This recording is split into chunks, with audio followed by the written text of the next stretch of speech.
What's up, everyone? I know it's been a minute since I've done a video here on YouTube. I'm pretty active on Instagram at LOLTRD. Been on Facebook a little bit lately too. So I just wanted to get on here and show an update for my truck for people that don't follow me on Instagram or whatever. Quite a few changes since my last video. Last video I was running 33-inch tires. I went to 34-inch for about a year, and now I'm running 35, 12.5, 17s. Up front, I have the Relentless Fabrication front bumper, the Defender bumper with a Smitty built winch. All Relentless's stuff is top notch. The install, all of it was straightforward.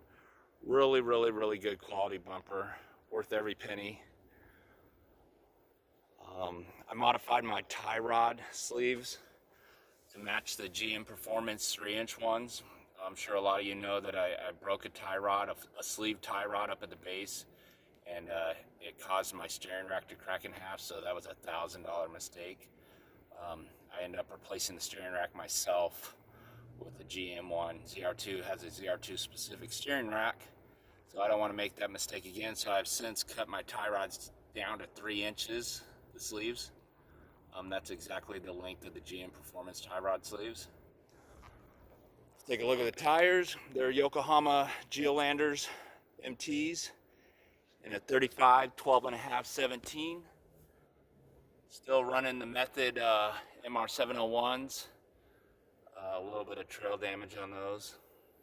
The curbs out here in Arizona are treacherous. In order to fit the 35s, I did have to do quite a bit of trimming. I was trimmed for 34s, but I did bring it back a little further. I cut all the way to that bolt right there, came up, kind of angled it, and then I did have to modify the flare quite a bit. I would say I probably have cut about 8 inches off of the flare. I really didn't want to have to spend the money to do the AEV flares. I wanted to keep these flares. I really honestly think that it doesn't look too bad. So I had to do this in sections because I didn't quite have it cut this much at first. Went off-roading, popped a couple flares off. So after about the third attempt, this is how much is needed to clear 35s with a 0 offset wheel. And the body lift definitely helps out a lot too. So I'm not sure if a non-body lifted truck can get away with trimming that amount and not rubbing. I also went with the Relentless Fabrication rear bumper. It is high clearance. I gained about 9 inches of departure angle on it.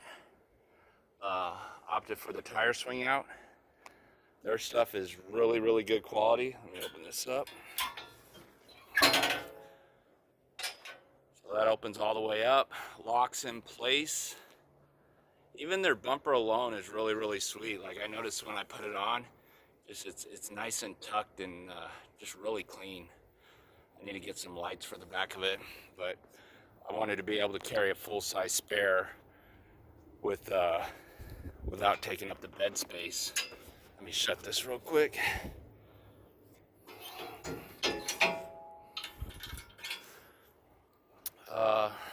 That's about, well, I guess I did do these since then. So these are Carlsbad ZR2 decals with the hashtag LOLTRD. So he makes some pretty cool decals, and he can custom cut some for you if you want. I did add some chase lights up here to the top and got rid of that light bar, so those are amber chase lights. As far as the rear tires, there was some rubbing, so I cut the plastic away where it was touching, and I've cut quite a bit out of here. I have quite a bit of room now, but I did pop one of these flares when I was on the trail the other day. So I cut this plastic away right here, so it's a work in progress on that. But yeah, that's about all that's done to the truck right now. Biggest thing is the 35-inch tires. Super happy with them. Really nice tire. And you got any questions, hit me up. Hit me up on Instagram at LOLTRD. And until next time. Thought I'd throw this in here. What do you guys think about me making a video for the wife's 2020 Bison? Let me know